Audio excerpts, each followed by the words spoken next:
ETF index mutual funds నేర్చుకుని stock మార్కెట్లో రాణించాలనుకుంటున్నారా? వెంటనే ఈ నెంబర్కి కాల్ చేయండి.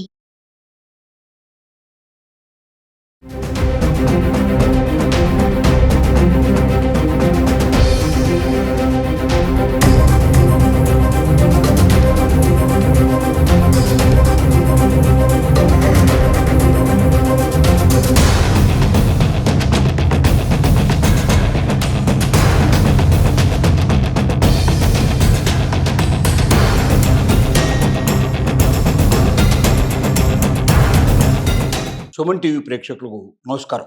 మత మార్పిడులు గతంలో చాలా జరిగాయంటే మనం రకరకాల పద్ధతుల్లో జరిగాయి. కానీ ఒక కొత్త పద్ధతికి శ్రీకారం చుట్టి ఒక ప్రభుత్వ ఉద్యోగి మత మార్పిడులు చేయిస్తూ విదేశీ ఫండ్స్ ను కూడా రాబట్టుకోగలిగేటువంటి ఒక విధానానికి శ్రీకారం చుట్టాడని తెలుసుకున్నప్పుడు మనం ఆశ్చర్యపోతాం. తెలంగాణలో జయశంకర్ భూపాల్పల్లి అనేది ఒక జిల్లా, మనకు తెలిసిన విషయమే. ఈ జిల్లాలో సునీల్ అనేటువంటి ఒక వ్యక్తి టౌన్ ప్లానింగ్ ఆఫీసర్గా పనిచేస్తున్నాడు. అతని భార్య కూడా చాలా చురుకైంది, చాలా తెలివితేటలు ఉన్నది. వాళ్ళు ఒక మతానికి సంబంధించిన వాళ్ళు. డేవిడ్ అనేటువంటి ఇంకొక పాశ్చర్ని వారు సపోర్ట్ గా తీసుకొని ఈ మత మార్పిడి కార్యక్రమం క్రిస్టియన్ మతంలోకి వాళ్ళని చేర్పించేందుకు ఒక ప్రయత్నం చేస్తాం. ఏమిటి సునీల్ చేసిన పని ఏమిటంటే, motivation classes SC ST hostels లో ఉండేటువంటి పిల్లలకి మోటివేషన్ క్లాసెస్ చెప్తాం ఉచితంగా, ₹1 తీసుకోకుండా. వాళ్ళని ఇంకా విద్య వైపు బాగా ఆకర్షించేట్టుగా, జనరల్ నాలెడ్జి బాగా పెరిగేటట్టుగా, జీవితంలో వాళ్ళు గొప్పవాళ్ళుగా ఉండేటట్టుగా మేము మోటివేట్ చేస్తాం.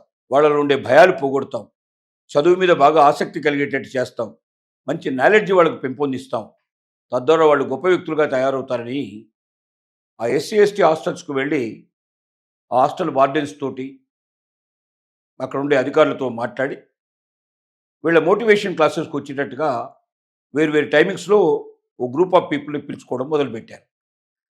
ఈ స్టూడెంట్స్కి మామూలుగా మోటివేషన్ ఏదో కొంత ఇన్ఫర్మేషన్ ఇచ్చిన తర్వాత మెల్లగా మతం గురించి చెప్పడం, మతం గొప్పతనం చెప్పడం, క్రిస్టియన్ మతం ఎంత గొప్పదో, ఆ మతంలో ఎందుకు చేరాలో, మతంలో చేరిన వాళ్ళకి ఏమేమి లాభాలు కలుగుతాయో, ఎలాంటి బెనిఫిట్స్ ఉంటాయో వాళ్ళకు వివరంగా చెప్పడం ప్రారంభించారు. వాళ్ళ ద్వారా వాళ్ళ తల్లిదండ్రులను కూడా పిలిపించుకొని వాళ్ళను కూడా మోటివేట్ చేసి, మీరు పేదవాళ్ళు, నిరుపేదలుగా ఉన్నారు, మీరు దళితులు, మీకు ఆల్రెడీ గొప్పగా ఏం లేదు, ప్రభుత్వం మీదనే ఆధారపడి బతకాల్సి వస్తుంది, మీ జీవితం ఎంతకాలంగానో ఇట్లాగే ఉంటుంది, మీ పిల్లల జీవితాలు కూడా ఇట్లాగే ఉంటాయి. ఒకవేళ మీరు మతాన్ని మార్చుకున్నట్టయితే మీకు ఇంత డబ్బు వస్తుంది, మీకు ఇలాంటివి అవకాశాలు ఏర్పడతాయి, మీరు ఈ రకంగా మీ జీవితం లోపలనే గొప్ప వ్యక్తులుగా తయారవుతారు, మీ పిల్లలకు ఉద్యోగాలు దొరుకుతాయి, భవిష్యత్తు బాగుంటుంది, విదేశాలకు కూడా వెళ్ళే అవకాశాలు ఉంటాయని ఇలా రకరకాలుగా వాళ్ళని మభ్యపెట్టి ఆశ చూపించి వాళ్ళు వీళ్ళని మతంలోకి మార్చుకొని ఎవరెవరు మార్చబడ్డారో వాళ్ళది వీడియోలు కూడా తయారు చేసి వీళ్ళది వీడియోలు విదేశాలకు పంపించి అక్కడి నుంచి ఫండ్స్ రాబట్టి ఆ ఫండ్స్ను వీళ్ళు పంచుకునేటువంటి పరిస్థితి వీళ్ళకు ఏర్పడింది. అంటే హిందూ మతంలో ఉన్నటువంటి వ్యక్తుల్ని క్రిస్టియన్ మతంలోకి మార్చుకోవడానికి పిల్లల్ని అడ్డుపెట్టుకొని మోటివేషన్ క్లాసెస్ అనేటువంటి పేరుతో ప్రభుత్వ ఉద్యోగే స్వయంగా డేవిడ్ అనేటువంటి మరొక క్రిస్టియన్ పాస్టర్ని కలుపుకొని ఇలాంటి పని చేయడం అనేది చట్టవిరుద్ధమైన విషయం. చట్టం ఏం చెబుతోంది? బలవంతపు మత మార్పిడులు అనేవి కరెక్ట్ కాదు. మతం అనేది తన ఇష్టం, తన సమ్మతితో జరగాల్సింది. తను కోరుకున్నటువంటి మతంలో తను జీవించే హక్కు తనకు ఉంది. ఎవరైనా బలవంతంగా మత మార్పిడి చేసినట్టయితే వాళ్ళకు శిక్ష, పెనాల్టీలు జీవితం లోపల చాలా సమర్థవంతంగా నిర్వహించబడతాయి. అలాంటి వాళ్ళకి శిక్షలు ఉంటాయి, వాళ్ళని అరెస్ట్ చేయడం జరుగుతుంది, వాళ్ళని జైలుకు పంపించడం జరుగుతుంది. కాబట్టి వీళ్ళ మీద కంప్లైంట్ వచ్చింది. వెంటనే పోలీసులు వచ్చారు. ముఖ్యంగా జై శ్రీరామ్ అంటూ కొంతమంది కార్యకర్తలు, మరి హిందూ మతానికి సంబంధించిన వాళ్ళు అక్కడికి వచ్చారు. వాడు కూడా వచ్చి దీని గురించి వివరంగా చెప్పడం జరిగింది. అంటే ఏ మతంలోంచి ఏ మతంలోకైనా సరే ఎవరినైనా బలవంతంగా పంపడం కానీ, ఇలాంటి ఒక వేరే మిషతో పిల్లలకి మోటివేట్ చేస్తాం, పిల్లల్ని బాగా తయారు చేస్తాం, పిల్లలకి ఏదో గొప్ప విద్య అందిస్తాం, గొప్ప వ్యక్తులుగా తీర్చిద్దాం అనేటువంటి మిష చూపించి వాళ్ళని రప్పించి వాళ్ళని మరి మరొక మతంలోకి తీసుకెళ్ళడానికి ప్రయత్నం చేయడం అనేది ఇది కరెక్ట్ విషయం కాదు. ఇది జరిగింది, తప్పు జరిగింది. ఈ తప్పును సరిదిద్దాల్సిన అవసరం ఉంది. ఇంకెవరైనా ఇలాంటి పని చేస్తే కూడా వెంటనే ఆ విషయాన్ని మరి అధికారుల దృష్టికి తీసుకురావడం, పోలీసు దృష్టికి తీసుకురావడం, వాళ్ళని వెంటనే పట్టించి అలాంటివి జరగకుండా చూడటం. ఏ మతం నుంచి ఇంకో మతంలోకి రావాల్సిన అవసరం లేదు. ఇక్కడ హిందూ మతమే కాదు, ఇది క్రిస్టియన్ మతమనే కాదు, లేకపోతే మనకు ముస్లిం మతమనే కాదు, అన్ని మతాలు ఒకటే, సర్వ మతాలు ఒకటే.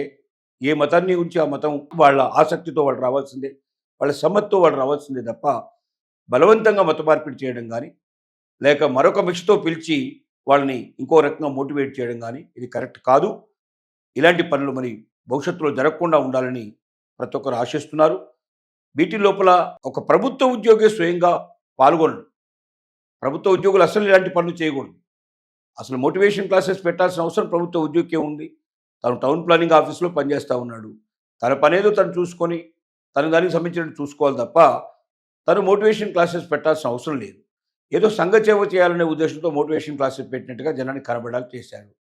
ఆ మోటివేషన్ క్లాసెస్ వరకు మాత్రమే చెప్పి వాళ్ళని పంపిస్తే సరిపోతుంది. రెండోది, ప్రభుత్వ హాస్టల్స్లో ఉండేటువంటి పిల్లల్ని, అది ఎస్సీ ఎస్టీ హాస్టల్స్లో ఉండే పిల్లల్ని స్కూల్ తర్వాత మిగతా హార్డ్ టైంలో పిలిచి ఇంటికి పిలుచుకొని కూర్చోబెట్టి ఇంట్లో ఇలాంటి పనులు చేసి తద్వారా ఎంతోమందికి వాళ్ళని మత మార్పిడికి ప్రోత్సహించినట్టుగా, వాళ్ళు మత మార్పిడికి ఒప్పుకున్నట్టుగా మరి దానికి సంబంధించినటువంటి ఎవిడెన్సెస్ కూడా కనబడ్డాయి. కాబట్టి మరి అతనికి తగిన శిక్ష పడాల్సిందే. భవిష్యత్తులో ఎవరు కూడా ఇలాంటి పని చేయడానికి వీలు లేకుండా మరి జాగ్రత్త పడాల్సిన అవసరం కూడా ఉంది.